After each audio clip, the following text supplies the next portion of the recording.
السلام عليكم ورحمة الله وبركاته. أحلى مهلبية المشمش جميلة. هنحط 4 معالق سكر، وادي معلقتين 3 نشا كده اهمت. هنقلب يا بنات يا امارات كده. خلاص قلبنا النشا مع السكر، نحطهم كده على النار وننزل عليهم بأحلى عصير مشمش. بسم الله الرحمن الرحيم. مشمش ده شوية كان منهم تراي، فأنا سلقتهم كده، اديتهم بلوتين على النار، وبعدين طلعت منهم البذر وضربته في الخلاط.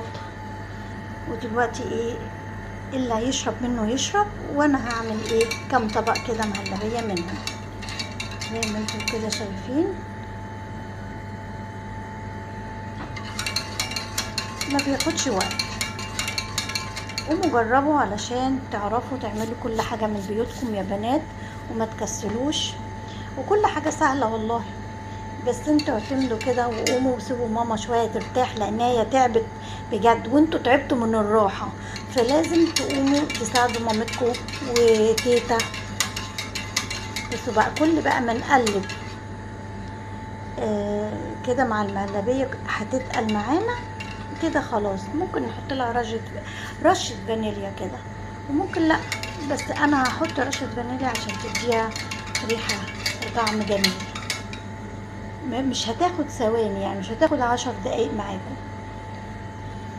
طبعا بعد عملنا الويكة، عملنا رز بشعرية غدا النهارده، الشوربة بلسان العصفور، الحاجات الجميلة دي، واحلى طاجن بامية من بيتك اهوت يا بنات، باسهل الطرق اهو.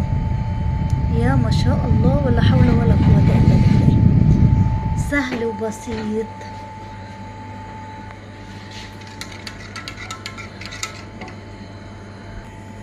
وعلى طرف المعلقة كده رشة الفانيليا. قلبي يا بنات، قلبي يا بنات لأحلى مهلبية مشمش بأسهل الطرق. وانتي واقفة خلصت أكلك، هنعمل طبقين 3 كده مهلبية. بصي لما